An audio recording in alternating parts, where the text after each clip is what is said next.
Hi, Orange Girl here with another scrapbooking process video for you. I am working with the May scrapbooking kit from Paper Issues called Boys of Summer.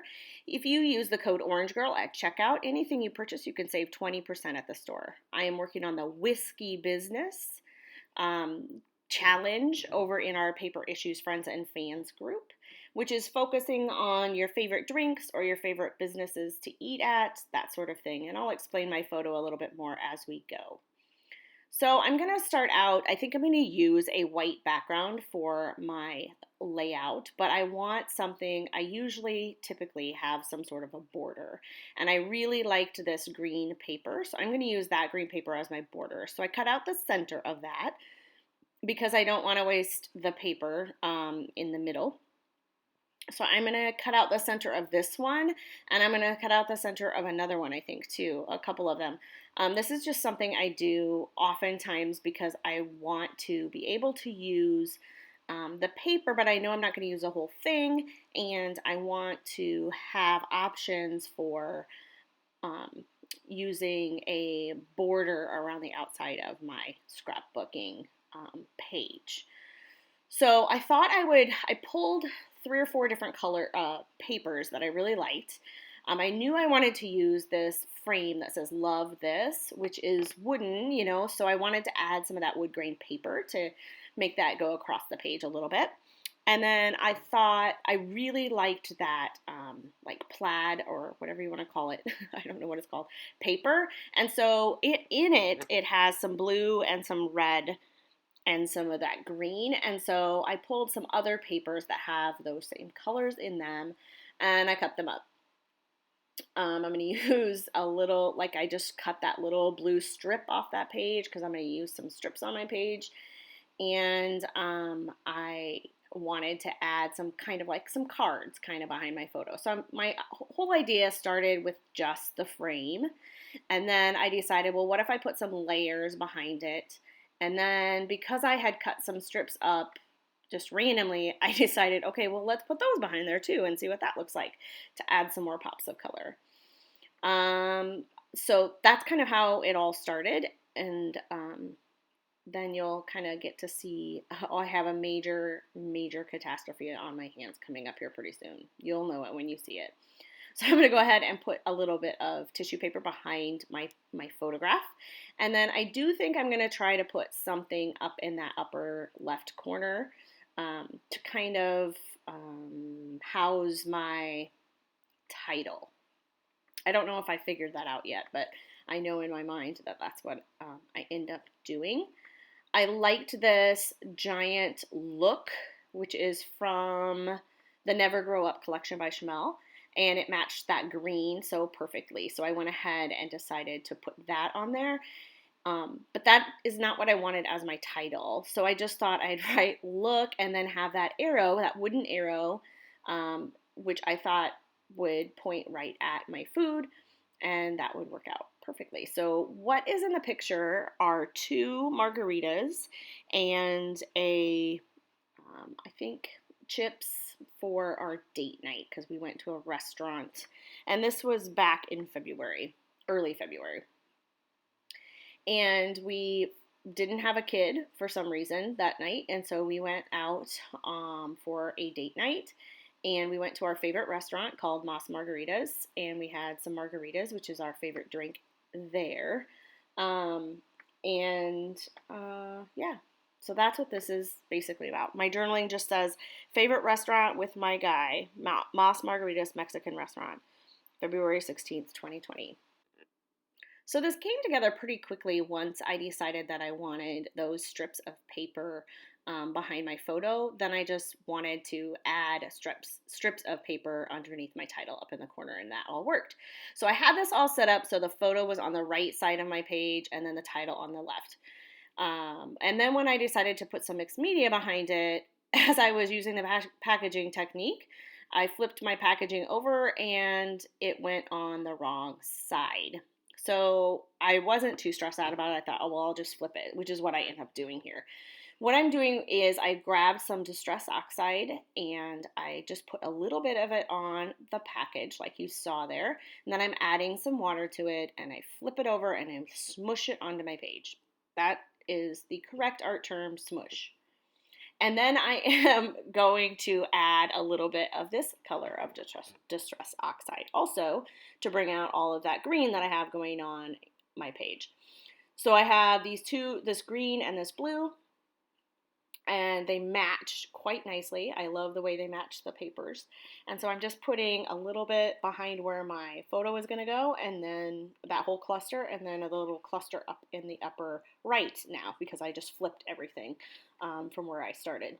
As I'm going back and forth, I'm using my tool to dry it, but I'm also dabbing some of it up with a paper towel and so on. So now I have to flip the way that I have look and all of that. So I set that aside to dry, and now I'm going to put it together kind of without the paper. I'm just kind of adding, gluing it to itself so that it makes it easy to move around and go from place to place. So as I'm doing this, I run into a little problem. So I'm going to go ahead and I'm going to glue this down, and then I decide I'm going to pop up my picture on the frame. So the frame will go down, and then I will add some, what's it called, like craft foam underneath my photo so that it's the same height as the frame, because I'm using the frame not really as a frame but as more like a layer. So here I am, and I'm having a little bit of a hard time squeezing out my liquid glue, but I didn't think it was that big of a deal. I'm adding a little bit of my lovely thread, and then this happened. Did you see that? So the glue opened up and went all over the back of everything. And I was so thankful that I didn't already have my entire layout on that all I had to do was take off the tissue paper on the back of this picture and the craft foam, and then I was able to salvage it, and I didn't ruin my whole page. But if I'd have had this whole thing glued down and I got the glue all over it, that would have really stunk. I would have had to start over. So yeah, so I stopped using that glue for that day. All right, so now I'm just gluing everything down. I pretty much am finished except for a few little added embellishments that I add at the end. So I'm going to add some tangled thread on the left side right behind the photo, and now I'm adding some tangled thread behind the word look and behind my strips of journaling. Then I will, I think I add some tangled thread up behind the words date night as well, which is my title. So I told you that this all kind of started when I saw the Love This frame, and I wanted to make sure I added in some of that wood grain paper to kind of match or to bring out the wood grain of the frame. And also included in this kit were a couple of other little things, like the arrow is wood grain. There's all of this sequins that I'm going to add now. So I'm adding some blue sequins and some green sequins and different shades of blue and different shades of green. And I'm going to add that kind of from the bottom left up through the top right where my title is. Just going to kind of connect those a little bit and add it in where there are some mixed media action happening. Then when I got all of that done, I was just like, I didn't really feel like it was done. And I also felt like I needed some more wood veneer. So I end up looking through this little, this all came in a little bag, but I dumped it out into this little tub here, or cup, I don't know what to call it. And I was looking through there, and there were a couple of other little wood veneer pieces. And so I do end up gluing at some point here. Besides the sequins, I add a little bird, which has absolutely nothing to do with anything. But I just wanted another little piece of wood veneer. And so I put that up by the word date here eventually. So I do end up walking away from this at some point because I felt like, oh, this is so plain. I don't even like it. And to be honest, it isn't one of my most favorite layouts that I have done in the end, but I do a couple things here that make it a little bit better. At this point, I'm going through all of the other things in the kit and trying to decide, do I add some labels? Do I add whatever? So I walked away, and now I've come back, and I am ripping a few spots of the white background paper. I don't know why I didn't think of this sooner, but I typically do a lot of ripped, like a ripped look on a lot of my pages, and I hadn't done that on this. So I did the bottom left corner, and I kind of did the whole corner. I did up the left side a little bit and across the bottom a little bit.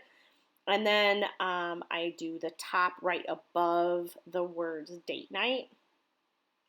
And once I do that, it's starting to come together a little bit more, looking a little bit more like something that I make. Um, I do then off camera here in just a couple seconds, I'm going to run my sewing machine all around the outside, which I would normally do before I do the ripping, but it turned out just fine. So I add a little bit of ripping, and then I'm going to go ahead and zip my, there's the little birdie. I'm going to zip not my fingernail. I don't know why I would say that. Very silly. I'm going to zip my sewing machine around the outside and just add it to finish it off, basically. It just makes it look a little bit more finished. Once I do that, I am done. And you're going to see here in a second, I'm going to show you, I think, a close-up of that. Here it comes. I truly believe. Okay. So yeah, so you can see how I just stopped when it got to the ripped part and then moved to the next section and went ahead and put some more stitching down and then stopped when it got to the ripped part and so on. So last but not least, I'm going to add a few more little splatters of the blue and a few more little splatters of the green and call it a day. And I'm just using a paintbrush for that. So here come the close-ups. Thanks a lot for stopping by, and I will see you in my next video.